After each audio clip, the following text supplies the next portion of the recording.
ഞാൻ ഇന്ന് രാവിലെ നമുക്ക് തന്നെ ഇത്തരത്തിലുള്ള ഒരു സമാധാന ശ്രമത്തിനും അമേരിക്കയുടെ ഭാഗത്തു നിന്നും നീക്കങ്ങൾ ഉണ്ടായിരുന്നു. അതിന്റെ ഭാഗമായിട്ട് ഇന്ത്യൻ വിദേശകാര്യമന്ത്രിയുമായിട്ടും പാകിസ്ഥാൻ വിദേശകാര്യമന്ത്രിയുമായിട്ടും അവിടെ നിന്നുള്ള ആളുകൾ സംസാരിച്ചിട്ടുണ്ടായിരുന്നു. ഇതിന്റെ തുടർച്ചയാണ് ഇപ്പോൾ ഈ അനൗൺസ്മെന്റ് വന്നത്. പക്ഷേ ഇതിന്റെ ഒരു ആന്റി ക്ലൈമാക്സ് എന്താണെന്ന് വെച്ചാൽ ഇത് ഇന്ത്യയോ പാകിസ്ഥാനോ അല്ല അനൗൺസ് ചെയ്തത്, ഡൊണാൾഡ് ട്രംപ് ആണ് അനൗൺസ് ചെയ്തത്. അതിന്റെ ക്രെഡിറ്റ് മുഴുവൻ അമേരിക്കയ്ക്ക് പോകുന്ന ഒരു സാഹചര്യത്തിലാണ് ഇപ്പം നിൽക്കുന്നത്. അതുകൊണ്ടാവാം ഒരു പക്ഷേ ഇന്ത്യൻ വിദേശകാര്യ മന്ത്രാലയം ഇത്രയും ധൃതി പിടിച്ച് ഈ ബ്രീഫിങ്ങിന് കൊണ്ടുവരികയും ഒരു സെന്റൻസിൽ എല്ലാം ഒതുക്കുകയും ചെയ്തതാണെന്ന് എനിക്ക് തോന്നുന്നത്. പക്ഷേ ഇന്ത്യ കാര്യത്തിൽ വിശദീകരണം തന്നിട്ടില്ല. കാരണം അത്തരം ഒരു മൂന്നാം കക്ഷിയുടെ ഒരു ഇടപെടൽ ഉണ്ടായി എന്ന് ഇന്ത്യ പറയുന്നില്ല. ഒരു ചുരുങ്ങിയ വാക്കുകളിലാണ് ഈ വെടിനിർത്തലിനെ കുറിച്ച് പറഞ്ഞു പോകുന്നത്. അതെ, തീർച്ചയായിട്ടും അതാണ് ഇതിന് പറയാനുള്ളത്. ഇന്ത്യ കാശ്മീർ വിഷയത്തിലോ അല്ലെങ്കിൽ ഇന്ത്യ പാകിസ്ഥാൻ വിഷയത്തിലോ ഇന്ത്യയെ സംബന്ധിച്ചിടത്തോളം ഒരു മൂന്നാമതൊരു കക്ഷി ഇടപെടുക എന്നുള്ളത് സ്വീകാര്യമല്ലാത്തതാണ്. അതൊരു നിലപാടാണ്, ഇന്ത്യയുടെ ഒരു പ്രഖ്യാപിത നിലപാടാണിത്.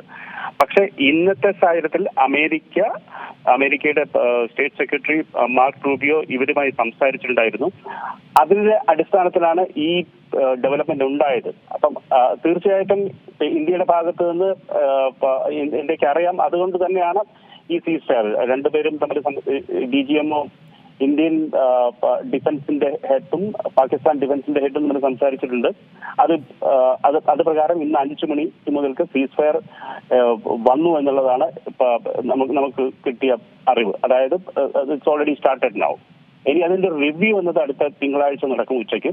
അപ്പം ആസ് ഓഫ് നൗ സീസ് ഫയർ ഈസ് ഓൺ.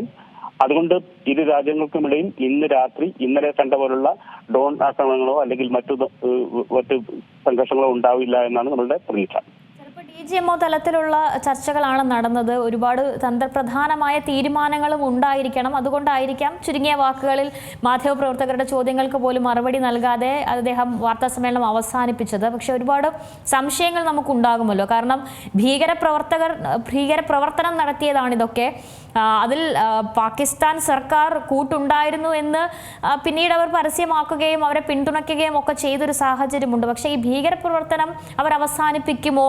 ഈ പറയുന്ന ഈ കരാറിൽ അല്ലെങ്കിൽ ഈ വെടിനിർത്തൽ ധാരണയിൽ ഈ ഭീകരർ എങ്ങനെയായിരിക്കും പ്രതികരിക്കുക? അതിർത്തി മേഖലകൾ ഇപ്പോഴും അശാന്തം ആണോ അല്ലെങ്കിൽ ശാന്തമായി പോകുമെന്ന് നമുക്ക് കരുതാമോ?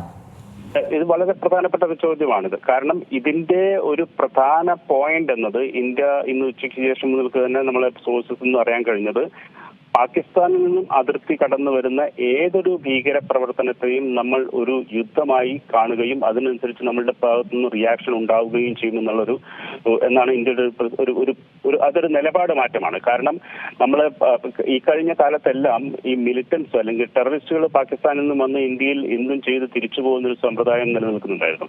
അപ്പോൾ നമ്മൾ പലപ്പോഴും പ്രതികരിക്കാറുണ്ടായിരുന്നില്ല. പക്ഷെ ഇന്ന് ഇത്തരത്തിലുള്ള ഒരു പോളിസി മാറ്റം, ഒരു നയമാറ്റം ഉണ്ടാവുകയാണെങ്കിൽ ഇന്ത്യക്ക് പ്രതികരിക്കാതിരിക്കാൻ പറ്റില്ല. അപ്പം പഹൽഗാം പോലുള്ള ഒരു സിറ്റുവേഷൻ വരികയാണെങ്കിൽ ഇമ്മീഡിയറ്റ്ലി ഇന്ത്യക്ക് പ്രതികരിക്കാൻ പറ്റും, ഇന്ത്യക്ക് പ്രതികരിക്കുകയും ചെയ്യും. കാരണം അത്തരത്തിലുള്ള നിലപാട് മാറ്റം നമ്മൾ അനൗൺസ് ചെയ്യുകയാണെങ്കിൽ, പ്രഖ്യാപിക്കുകയാണെങ്കിൽ.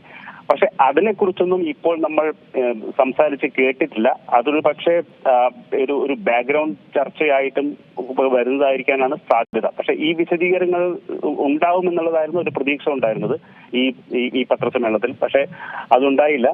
അത് എനിക്ക് തോന്നുന്നത് ഈ ആസ് യൂഷ്വൽ ഡൊണാൾഡ് ട്രംപിന്റെ ഒരു മുഴം മുമ്പിൽ എറിഞ്ഞതാണ് അമേരിക്ക.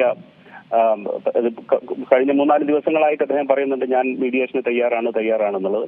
അത്തരത്തിലുള്ള മീഡിയേഷന്റെ ഭാഗമായിട്ട് തന്നെയാണ് ഇത്തരത്തിലുള്ള ഒരു എഗ്രിമെന്റിൽ എത്തിയിട്ടുള്ളത് എന്നുള്ളൊരു വസ്തുതയാണെങ്കിൽ പോലും അത് പ്രഖ്യാപിക്കപ്പെടേണ്ടത് ഇന്ത്യയിൽ നിന്നോ ന്യൂഡൽഹിയിൽ നിന്നോ ഇസ്ലാമാബാദിൽ നിന്നോ ആണ്. പക്ഷെ അമേരിക്കയിൽ നിന്നല്ല. അതുകൊണ്ടായിരിക്കാം നമ്മൾ ഈ പത്രസമ്മേളനം വളരെ ക്വിക്ക്ലി ഒരു ഷോർട്ട് ഇവന്റ് ആക്കി മാറിയത് എന്നുള്ളത്. പറയുകയുണ്ടായി, പാക് DGMO തന്നെയാണ് ഇങ്ങോട്ട് വിളിച്ചത്, അത് വെടിനിർത്തൽ ധാരണയ്ക്ക് പാകിസ്ഥാൻ തന്നെയാണ് മുന്നോട്ട് വന്നതെന്ന് പറയുന്നുണ്ട്. അപ്പോൾ നമ്മൾ നേരത്തെ ഒക്കെ പാകിസ്ഥാനെ കുറിച്ച് പറഞ്ഞിരുന്ന കാര്യങ്ങളൊക്കെ ശരിയാവുകയാണ്. അതായത് പ്രതിരോധിക്കാൻ ഇനി മറ്റു മാർഗങ്ങളില്ലാതെ അടിയറവ് പറയേണ്ടി വന്നു. കാരണം സാമ്പത്തികമായൊക്കെ തകർച്ചയിലേക്ക് പാകിസ്ഥാൻ പോയൊരു സാഹചര്യത്തിൽ ഇതല്ലാതെ മറ്റു മാർഗമില്ല എന്ന ഒരു അടിയറവ് തന്നെയാണോ ഇത്? തീർച്ചയായിട്ടും പാകിസ്ഥാനെ സംബന്ധിച്ചിടത്തോളം വളരെ ദയനീയമായിട്ടുള്ള കണ്ടീഷനിൽ കൂടെയാണ് കടന്നു പോകുന്നത്. നമ്മൾ പലപ്പോഴും ഡിസ്കസ് ചെയ്തതുമാണ്. ഇന്നലെ IMFന്റെ ലോൺ പാസ്സായി എന്നുള്ളതാണ് കഴിഞ്ഞ ഒരാഴ്ചക്കുള്ളിൽ പാകിസ്ഥാനെ സംബന്ധിച്ചിടത്തോളം ഏറ്റവും ആശ്വാസകരമായിട്ട് കാര്യം.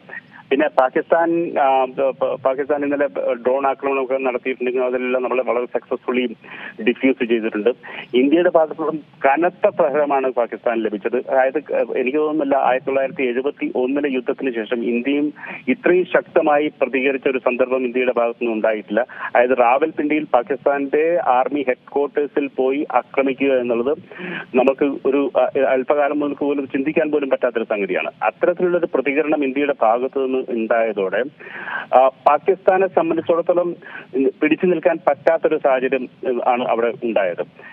അതിനുള്ള ഏറ്റവും ഒരു എസ്കേപ്പ് റൂട്ട് എന്ന് വേണ്ടി പറയാം. അത് ആ സമയത്താണ് മൈക്ക് റൂബിയോട് ഈ ഫോൺ വിളി വരികയും ഇത്തരത്തിലുള്ളൊരു വെടിനിർത്തലിന് താങ്കൾ തയ്യാറാണോ എന്ന് അന്വേഷിക്കുകയും ഞങ്ങൾ ഉടനെ തയ്യാറാണെന്ന് പറയുകയും ചെയ്തത്. അപ്പൊ പിന്നെ അങ്ങനെയാണ് ആ സിറ്റുവേഷനെ അവർ ഹാൻഡിൽ ചെയ്തതെന്നാണ് നാം മനസ്സിലാക്കുന്നത്. സംശയം കൂടി സാർ വരുന്നത് ഈ നയതന്ത്ര ബന്ധങ്ങളിൽ ഈ സിന്ധു നദീതട കരാർ ഉൾപ്പെടെയുള്ള പല രീതി നയതന്ത്ര കാര്യങ്ങളിൽ പോലും ഇന്ത്യ കടുംപിടുത്തം നടത്തിയിരുന്നു എന്നുള്ളതാണ്. അതിലൊക്കെ ഒരു അയവ് വരുമോ ഈ ഒരു സാഹചര്യത്തിൽ? ഇല്ല, അതിന് യാതൊരു തരത്തിലുള്ള അയവ് വരാനുള്ള സാധ്യതയില്ല. കാരണം എന്ന് വെച്ചാൽ ഈ സിന്ധു നദീജല കരാർ സസ്പെൻഡ് ചെയ്തത് ഇതിന്റെ നമ്മളുടെ ആദ്യ ആമുഖമായിട്ടായിരുന്നു, യുദ്ധത്തിന്റെ മുമ്പാണ്. അത് ഇപ്പോഴും നിലനിൽക്കുന്നുണ്ട്. ഇതിന്റെ ഒരു ഗുണം എന്താണെന്ന് വെച്ചാൽ ഒരു സസ്റ്റൈനബിൾ പ്രഷർ പാകിസ്ഥാന്റെ മേലെ കൊടുക്കാൻ ഇത്തരത്തിലുള്ള തീരുമാനങ്ങൾ നമ്മൾ ഉപയോഗിക്കും.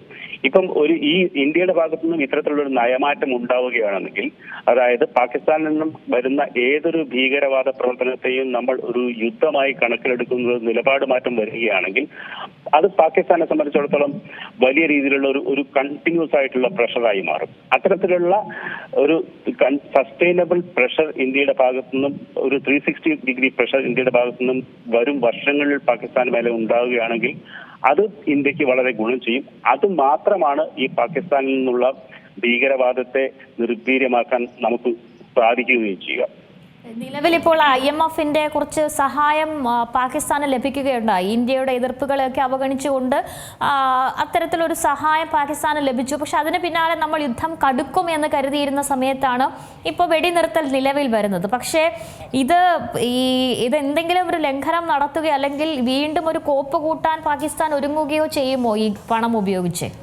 ഇല്ല, ഈ IMFന് നിന്നും പാകിസ്ഥാന് കിട്ടിയ ലോൺ ഇപ്പോഴത്തെ ഒരു കാര്യമല്ല. അത് കഴിഞ്ഞ വർഷം സെപ്റ്റംബറിൽ IMF പാസ്സാക്കി കൊടുത്ത ലോണാണ്. $7 ബില്യൺ ഗഡുക്കളായി പാകിസ്ഥാന് കൊടുക്കാനുണ്ടായിരുന്നതാണ്. അതിൽ ആദ്യ ഗഡു കൊടുത്തു കഴിഞ്ഞു. ഇത് രണ്ടാമത്തെയോ മൂന്നാമത്തെയോ ഗഡുവാണ്. അതൊരു കുറച്ച് കാലം കൊണ്ട് പാകിസ്ഥാന് ഇങ്ങനെ കൊടുത്തുകൊണ്ടിരിക്കുന്നതാണ്. അതിന്റെ ഒരു ഗഡുവാണ് ഇപ്പൊ കൊടുത്തത്. ഇനിയും കുറച്ച് കൊടുക്കാനും ബാക്കിയുണ്ട്. പക്ഷെ അത് ഈ ഗഡു സ്വീകരിക്കുന്ന സമയം ഈ യുദ്ധത്തിനിടയിലായി എന്നുള്ളത് പാകിസ്ഥാനെ സംബന്ധിച്ചിടത്തോളം അല്പം ബുദ്ധിമുട്ടുണ്ടാക്കുന്ന കാര്യമായിരുന്നു. കാരണം ഇന്ത്യ അതിനെ ഓപ്പൺലി എതിർത്തിട്ടുണ്ടായിരുന്നു. പക്ഷെ ഇന്ത്യയുടെ എതിർപ്പിനെ മറികടന്നുകൊണ്ടാണ് ബാക്കി ലോകരാജ്യങ്ങൾ അതിനെ സപ്പോർട്ട് ചെയ്തത്. പക്ഷെ ഈ ഇന്ത്യയുടെ ഒരു കാര്യം ഇന്ത്യക്ക് അവിടെ പറയാൻ സാധിച്ചു എന്നുള്ളത് വളരെ വ്യക്തമാണ്. കാരണം ഇത്തരത്തിലുള്ള പണം കൊണ്ടാണ് പാകിസ്ഥാൻ ഭീകരവാദ ക്യാമ്പുകളും ഭീകരവാദ പ്രവർത്തനങ്ങളും നടത്തുന്നത് എന്നത് ലോകത്തിന് മുമ്പിൽ തുറന്നു കാട്ടാൻ ഇതൊരു അവസരമായി ഇന്ത്യ ഉപയോഗിച്ചിട്ടുണ്ട്. ഏറ്റവും പുതിയ വാർത്തകളും വിശേഷങ്ങളും വിരൽ തുമ്പിലറിയാൻ സീ മലയാളം ന്യൂസ് എല്ലാ ഡിജിറ്റൽ പ്ലാറ്റ്ഫോമുകളിലും ലഭ്യം.